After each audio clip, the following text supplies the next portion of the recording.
Bishop-elect Zammitt is succeeding Monsignor Ralph Heskett as Bishop of Gibraltar, following his appointment as Bishop of Hallam in 2014. Gibraltar has therefore been waiting for this news for nearly 2 years now, and it was revealed at a press conference today, attended by both local and Maltese press. It is an honor and a privilege for me to know that the Pope trusts me so much. So I accept, with God's grace and the help of Our Lady of Europe, I'm sure I can do my mission well, You've got very strong links with Gibraltar, visiting here for many years, as well as being a priest here in the 70s and 80s. So what does it mean to you to be made bishop here in Gibraltar in particular? Look, God moves in mysterious ways. I love Gibraltar. I was here for 20 years.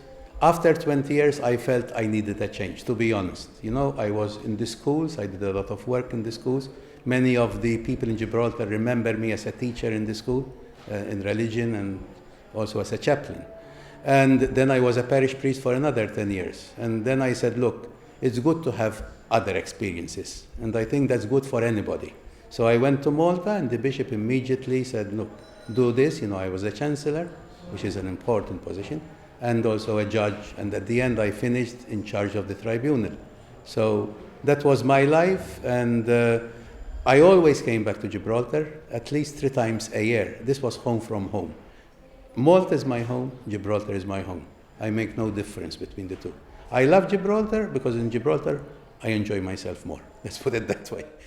Given the timing of his appointment, Monsignor Zammitt also expressed his opinions on Brexit. He praised the Gibraltarian public for being able to take on challenges without being buried by them. I know that at the moment this was a shock. It's a shock to me. Even for Malta, it's a shock. I was reading this morning before I came here that the Prime Minister and the leader of the opposition met this morning to discuss the situation, because it affects Malta a lot too. So, but knowing Gibraltar, we've been through worse things. I've seen worse things happening here. And the people overcame the problems. And I'm sure with good leadership, political leadership, we can't solve the problems from the church, obviously, but politically, I'm sure they'll work something, and maybe, hopefully, we pray to God that with time, we'll say, it wasn't such a bad idea after all, I'm sure that will happen. Bishop-elect Zammitt will be ordained on the 8th of September in Malta, and he hopes Gibraltarians will be able to visit for the occasion. Mainly because of family attachments. I have a very big family, and I couldn't get them all here. And if I leave somebody out and they can't come because of financial reasons, etc., you feel bad.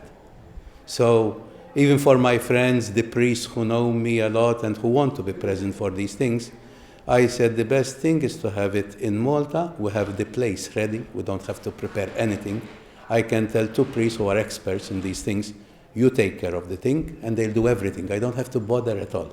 If I come here and I have to prepare for it, it takes a lot of time because there is no adequate place for it. And I encourage people from Gibraltar who can afford it and who can come to come. It will be a short holiday, probably, but the bishop told me, encourage them to come, we'll give them opportunities, we'll look after them, and we, wherever it's necessary, even put them up, So I hope a lot come also. We'll fill the cathedral. It's a big cathedral to fill. Archbishop of Westminster Vincent Nichols, as well as Bishop Ralph Heskett, will be the consecrating bishops when Monsignor Zammitt is ordained.